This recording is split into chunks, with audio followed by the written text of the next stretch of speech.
That is America's ass. You can forget about Chris Evans returning to full-time Captain America duty, except for backdated stuff and alternate realities. I can do this all day. I can do this all day. I can do this all day. I can do this all day. Steve Rogers is old. He's retired, and he was obviously nomad after he went back to Peggy. So, you know, people can stop saying Cap wouldn't waste his prime years laying low. Of course he wouldn't, and he didn't. One of Captain America's comic alter egos was Nomad. So let's just say Captain America spent the remainder of his prime years as Nomad till he got old and retired. The movies are condensed to 1.5 to 3 hours with years in between, without ever mentioning John Denver or Evel Knievel. So the fact that Nomad or the X-Men haven't been mentioned in a 2-hour Marvel movie in the past 12 years doesn't mean they don't exist. Lots and lots of things exist that haven't been mentioned in Marvel movies lately. But hey, since Chris Evans is basically done with the Captain America role, that's very convenient for the possibility of the Beyonder appearing in future movies. Because it just so happens that in the comics, when the Beyonder assumed human form, he physically replicated the form of Captain America. He went around for a while looking like Steve Rogers, but when he wanted to make an identity of his own called Frank, he changed his hair. But all he changed was his hair. The Beyonder was a physical duplicate of Steve Rogers, who after about 1.5 months changed his straight blonde hair to black curls. Since that's comic canon, the Beyonder can only be played by Chris Evans in a black curly wig.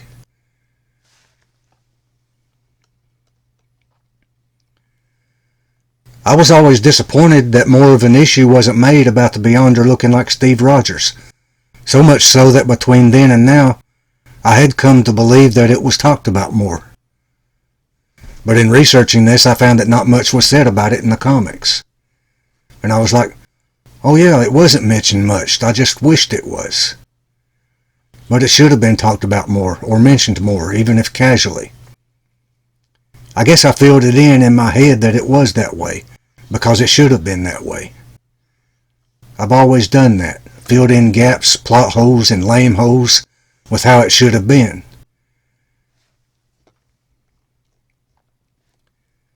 That's how I ended up writing my own version of the Avengers, and then ended up transforming that into something 90% different after Marvel failed to recognize the superiority of my version.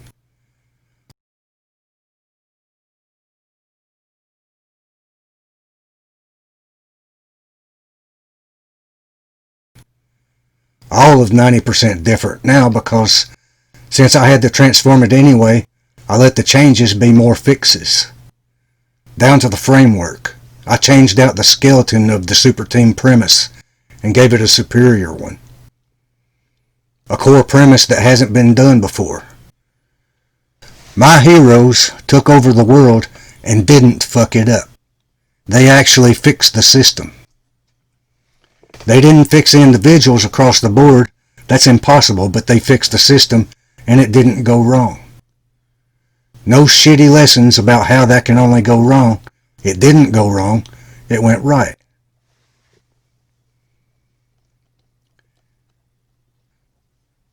The people in authority actually having a genuine, sincere conscience makes all the difference. Everything went perfectly, and the system became what such systems ideally should be. I don't think that's been done before, because I don't think anybody before me had the balls to do that. You know, because of the implication that people who put themselves in authority generally don't have much of a conscience. But you know that only fools believe they do, so I'll step up and be the one to point it out. I've signed no contracts, so they have no power over me, and the working command of karma is my defense. They can stand in my way, but they can't knock me down. I have to compromise somewhat in order to navigate a field they dominate, but I don't owe them my submission because I never consented to their dominance of me. But regardless of how much of a thing the Beyonder's physical identicalness to Steve Rogers was, To mention it a little or a lot, the fact is that the Beyonder was a physical duplicate of Steve Rogers with black curly hair. But it not being talked about much might be why CBR hasn't mentioned it. Hopefully the MCU won't overlook the fact and they'll hire Chris Evans back to play the Beyonder. It won't fit the comic canon if they don't.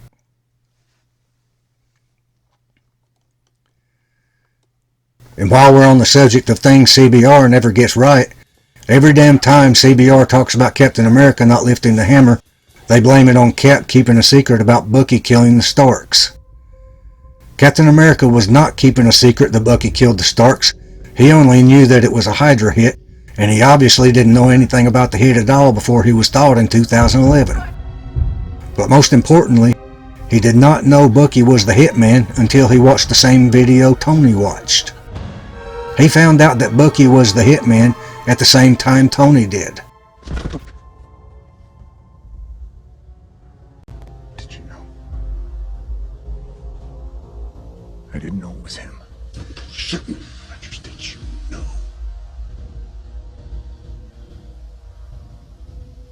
Yes. Did you know? I didn't know it was him. Did you know? I didn't know it was him. Did you know? I didn't know it was him. I didn't know it was him. I didn't know it was him. I didn't know it was him. Do you hear that, CBR? Cap knew the Stark assassination was a Hydra hit since sometime after 2011, about 30 years after it happened, but he did not know the hit was made by Bucky before Tony knew it. This isn't going to change what happened. I don't care. He killed my mom. He didn't even know Bucky was alive till 2014, a year before the hammer failure. Fake failure, most likely. Freaking incompetent imposters. If you're subbed to CBR, don't unsub to them because of me, but sub me in addition to that. I'll tell you better things here, but not as often. They can devote 100% of their time talking about fantasy stuff, but I can only give it my spare time between actually creating fantasy stuff. I not only do what CBR does better than they do it, I do what Marvel does better than they do it. The third eye to see how it ought to be. That's the difference. But I ain't no senator's son. My kind only gets ripped off by the imposters. Ideas are easy to rip off, but the third eye to see how it ought to be arranged, that can't be faked. That's how they get so many plot holes, lame holes, and other absurdities, while I can confidently challenge anyone that if they can find any plot holes, lame holes, or other absurdities in my shit, I'll take my name off of it and put theirs on it.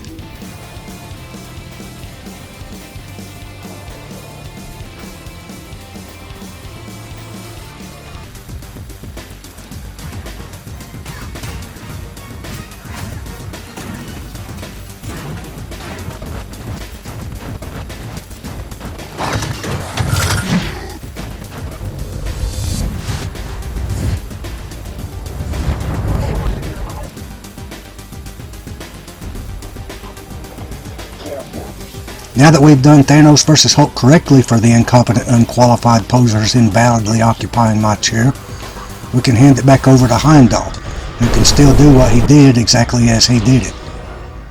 He needs to do it to get Hulk on Earth to progress the story. And I did it without nerfing Hulk.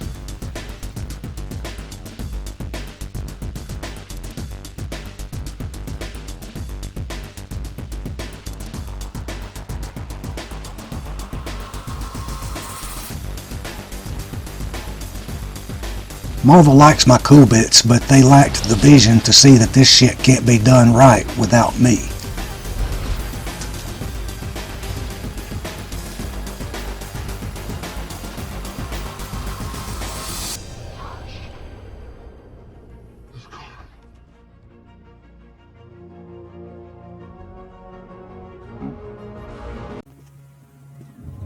Hey, Tony.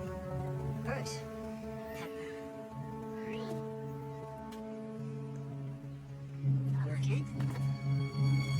Since we're here at the Stark assassination anyway, check out my Why Iron Man's father didn't love him video.